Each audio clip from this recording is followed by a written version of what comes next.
When everything's going out and nothing's going in, it's draining. And that's what happens to Elijah. He's drained. He's tired. He has no friends. He has no fellowship. He's doing the work of God, standing in power and calling down fire from heaven, bless God. Fire, fire, glory to God. The man of God is calling down fire. The man is just hiding, because often who you are publicly will draw away from who you are privately, until you become so much a persona that you cease to be a person. And the person ends up under the juniper tree, and he's exhausted, and he's worn out, and emotionally he's frustrated, and it's affecting his perception of his situation. Because when you are tired and when you are lonely, you do not perceive your own situation correctly. And he thinks, even I only am the only one left. Glory to God. There's a bunch of preachers in the world who think they're the only one left. The only one left and the only one right. And they do blogs about the rest of us, because bless God, they're the only ones standing for God. And what has happened to them is that they have lost perception of all the miracles that Jesus did in the Bible. The most prominent miracle was the healing of the blind, because if there were one thing that the enemy could take away from you, it would be your ability to see. Prophet, you're a seer. And when you're not a sayer, you're a seer. And when you don't see things correctly, your ministry's over. Perception that you're the only one standing for God and the only one right means you're tired and you're burnt out, and the enemy has tricked you into a false perception of your situation. God said, I've got 7,000 prophets. You're not the only one. I got 7,000. I can make another one look just like you. That's what my mother used to tell me.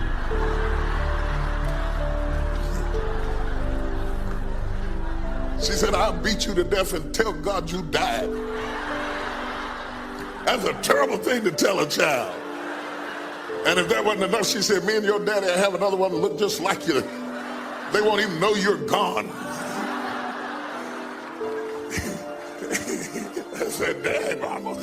Sometimes we have to ask ourselves, what's using my life? Heard a guy give a lecture one time that says, we are today what we were when. And he was talking about the fact that we, to a great extent, behave, think, react because of some previous experience that we've had. One of the things that we know about life is that it is always changing. Sometimes you're up, sometimes you're down. Sometimes things go real well, and sometimes they don't. Sometimes you're happy, and sometimes you're sad. Now that's that thing called life. And when we begin to understand and know that, accepting that reality, that we will never ever have things just on an even keel all the time, that you're going to have some ups and you're going to have some downs, but during those down moments, that's where the growth takes place. That's where the work is. See, anybody can feel good when they have their health, their bills are paid, they have happy relationships, the children are acting normal, business is successful. Anybody could be positive then. Anybody can have a larger vision then. Anybody can have faith under those kinds of circumstances. Am I correct? See, but the real challenge of growth, mentally, emotionally, and spiritually, comes when you get knocked down. Somebody said that adversity introduces a man to himself, or a woman. How you handle it, that's where the growth takes place. At a time in my life when I needed some new ideas to help change the direction of my life. I wasn't destitute at the time, but I certainly needed some help. I guess we could all use a little help at age 25. Let me take a minute to tell you how it happened. I had gotten off to a great start in life. I was raised in farm country in Idaho, a small community of about 5,000 people, not far from the Snake River, in the southwest corner of the state. A great place to grow up. In fact, my parents still live in this small farm community. My father is 82 years old, my mother 75, and they are still healthy and doing very well, as active now as they have ever been. I'm very proud of them, and they have always been a great example for me. After graduating from high school, I went to 1 year of college, and then I decided I was smart enough, so I quit, which was one of my major mistakes. Among many major mistakes I made in those early days. But I was ambitious and willing to work hard, and figured I wouldn't have any trouble getting a job, which turned out to be accurate. So with a head full of dreams and ambitions, I started my first job. About 3 years later, I got married, made lots of promises, worked hard, and a couple of years later started a family. And at age 25, I started taking a new look at my life.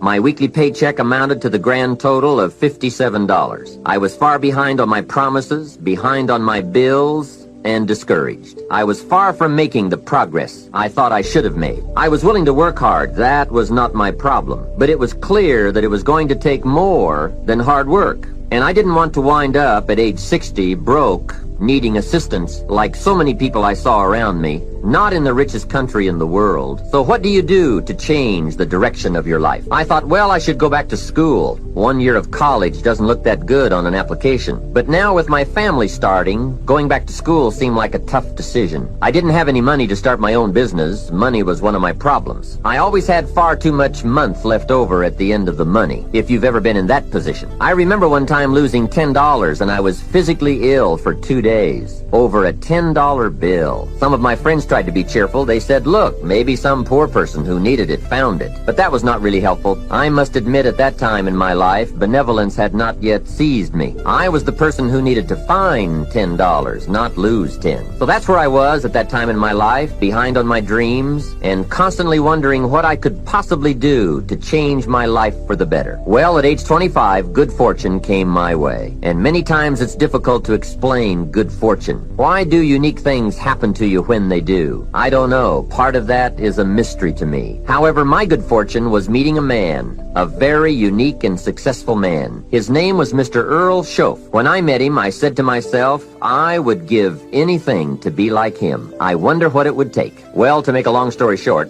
this very special gentleman took a liking to me, and a few months after I met him, he hired me, and I went to work for him. I spent the next 5 years working for him in several of his businesses, and then, unfortunately, he died. But I did get to spend 5 years with this remarkable man, and the best thing he gave me during that 5 years was not a job.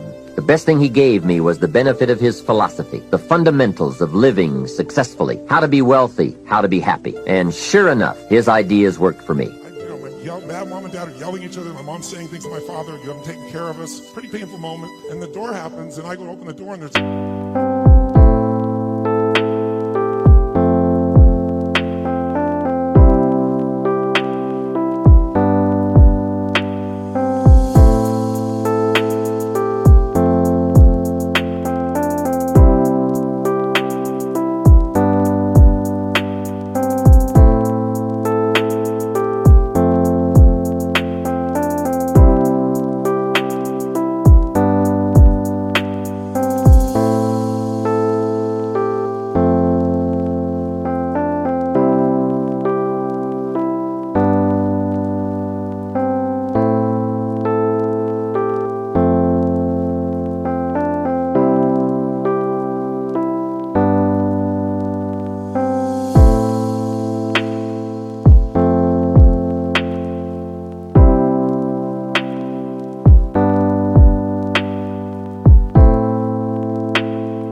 Standing there with these big bags of food, and on the ground beside him he had this pan with uncooked turkey, and he said, is your father here? And I said, just one moment. And I sprinted to get my dad, thinking this was going to be the most euphoric moment you could possibly imagine, like God had come by and surprised us, somebody cared about us, whatever you wanted to frame it. And my father came to the front door begrudgingly. When he saw the man, he got very angry, and he said, we don't take charity, and he went to slam the door. And the man was a very tall guy, and he put his arm or shoulder against it, and it kind of bounced off of him. And he said, sir, this is not charity. Everybody has tough times, and somebody knows you're in need, and they want you to have a beautiful Thanksgiving. Please accept this gift. My father got even more intense, started saying, I don't accept charity, and this time the man put his foot there and it bounced off of it. And then he said something to my father that I thought my father would hit him. He looked at my father and said, he looked at me in the background and said, don't let your family suffer because of your ego. It was intense words to say. You're broke, and until you admit where you are and define where you are and quit playing it cool and trying to fool everybody about where you are, you're going to keep losing. Let me be real with you. Now that I've been funny with you, now we're going to get real. Stop bullshitting everybody. You're not fooling anybody. You talk to a real wealthy man, I know what you really got going on. And by the way, your Uncle Larry, the lawyer, making $350,000 a year, that ain't money. That's not money. If you're not at least at multiple seven figures in this world, you are still broke. Trust me. My brother-in-law makes $280,000. He lives in Chino Hills. He can't even afford to buy a damn house right now. now where he lives, because he can't say it. Now, if he had these strategies, he probably could do it, right? But do not fool yourself that you got it going, or you need to be in a big damn hurry. Time is running out on you. There's 86,400 seconds in a day. The separator between me and you and people that win and lose is what we do with those seconds. And you're too slow. You're too cool. You're too casual. You think too much. You need to get in a hurry. The separator in this room, you're all learning the same things. The separator is going to be who takes massive action quickly. You all learn the same things. I know all you know. Lots of...